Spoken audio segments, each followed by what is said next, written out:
There's a farm in Tennessee, quiet now, empty, where something moved through the walls at night. It whispered, it screamed, it sang, it laughed while a man was dying. And when he finally took his last breath, it celebrated. This is not a story that ends. It has no resolution, no explanation, no peace. This is the story of the Bell Witch, and it is the only haunting in American history where a ghost may have committed murder. In 1804, a farmer named John Bell moved his family from North Carolina to Robertson County, Tennessee, a stretch of land along the Red River, just south of the Kentucky border. He purchased 320 acres of rich farmland, built a home, and raised his family there. By all accounts, John Bell was respected. He was an elder in the Red River Baptist Church, a good neighbor, a hard worker. He had a wife named Lucy, who the whole community loved, and a house full of children, including his youngest daughter, Betsy, who was 12 years old in the summer of 1817. For 13 years, the Bells lived peacefully on that land. Then, something arrived, and it never really left. It started with a creature. One evening in the summer of 1817, John Bell was walking through his cornfield when he spotted an animal he couldn't explain. It had the body of a large dog, but the head of a rabbit. It crouched perfectly still between the rows, staring at him. He raised his musket and fired. The creature vanished. No blood, no body, nothing. Bell shook it off. Animals on a frontier farm were not unusual, but that night, something knocked on the walls of the family's cabin. Hard, rhythmic, purposeful. When they opened the door, nothing. The knocking came back the next night, and the next. Then came new sounds, chains dragging across the floor. An invisible dog gnawing on the bedposts. Something scratching inside the walls. John Bell told no one. He was a proud man, a church elder. He didn't want to cause alarm, but the nights kept getting worse. Within weeks, whatever was in the Bell house stopped being polite. The children were ripped from their beds in the night. Invisible hands pinched them, slapped them, stuck them with pins.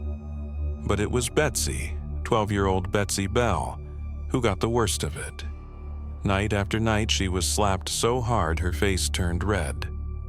Her hair was torn out in clumps. She was beaten so badly she sometimes lost consciousness.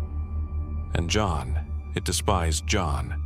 While the family could at least scream and fight back, John couldn't.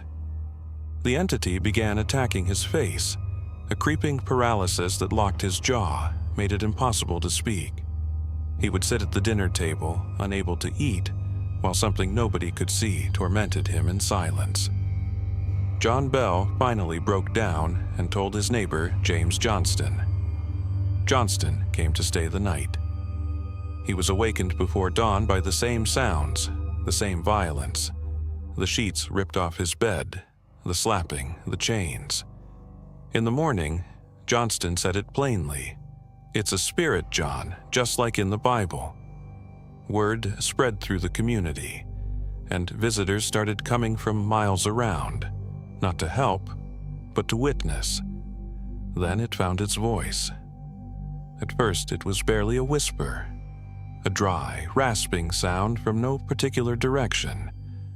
Then it grew into something that could fill every room of the house at once. It quoted scripture, it sang hymns, sometimes beautifully in a perfect musical tone. It knew the words to songs nobody had taught it, and it knew things it shouldn't have known.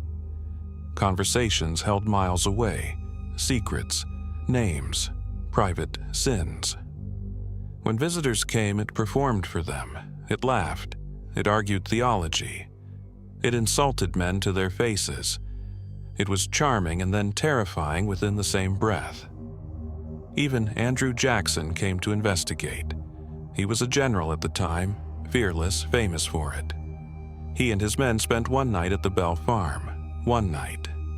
Jackson left before dawn, reportedly saying, "I would rather face the entire British Army than spend another night with the Bell Witch." But whatever entertained the visitors, it never stopped hating one man: John Bell. By October of 1820, John Bell's health had collapsed entirely. He had difficulty speaking, difficulty swallowing. He fell while walking to his own pigsty and couldn't get up. His face continued to twitch and spasm, as though something was working on him from inside. He took to his bed and didn't get up again. His son, John Jr., tended to him every day, keeping a set of medicine vials in the cabinet beside the bed. 3 vials. Always 3. On the morning of December 20th, 1820, John Bell did not wake. John Jr. went to the cabinet for the medicine. There were not 3 vials. There was 1. It was a third full, of a dark, smoky liquid that no one recognized. Before John Jr. could speak, the voice filled the room. "I gave old Jack a big dose of that last night while he was fast asleep. It fixed him." They threw the vial into the fireplace. It exploded into a blue flame and shot up the chimney. John Bell Sr. died that day. He was 70 years old, and at his funeral, while his family wept over his grave, witnesses reported hearing a voice in the trees, singing, laughing, a rowdy, cheerful drinking song. She had won.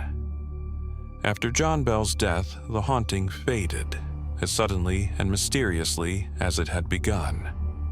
The entity said its goodbyes to Lucy Bell, the one member of the family it had always treated gently. It told her it was leaving, but it made a promise. It would return in 7 years. In February of 1828, right on schedule, it came back. It visited John Bell Jr. for 3 weeks. This time, there was no violence. Instead, it spoke to him about philosophy, religion, the nature of the spirit world. It made predictions of a great war coming to America, a war between brothers. That war came 30 years later. Then it left again, and this time, it said it would return in 1935. People in Adams, Tennessee watched the calendar. Journalists wrote about it. Radio stations ran broadcasts. The whole region held its breath. Whether it returned in 1935 depends on who you ask. So what was the Bell Witch? Some believe she was exactly what she claimed, the vengeful spirit of Kate Batts, a neighbor who had a bitter land dispute with John Bell and allegedly cursed him on her deathbed. Others believe the entire haunting was the work of Richard Powell, Betsy's schoolteacher who was secretly in love with her and wanted to destroy her engagement to Joshua Gardner. The theory goes that Powell orchestrated the whole thing with accomplices and clever tricks. It's worth noting, Powell ultimately married Betsy Bell after Gardner left. Modern scientists have suggested John Bell may have died from arsenic poisoning, administered slowly, over months, by someone in or near the household. The Bell Witch Cave on the original property still draws thousands of visitors every year. People still report strange photographs, dead camera batteries, cold spots, and sounds that have no source. The house is long gone. The family is long gone, but something about that land in Adams, Tennessee makes people uneasy to this day. The Bell Witch is America's only ghost story with a body count. It is the only haunting in American history documented by multiple witnesses over multiple years, including a future president of the United States, and it remains to this day completely unexplained. Whatever moved through the walls of that farmhouse in 1817, whether it was a spirit, a vengeful woman, a desperate man, or something older than any of them, it did what it came to do. John Bell is dead, and she said she'd be back.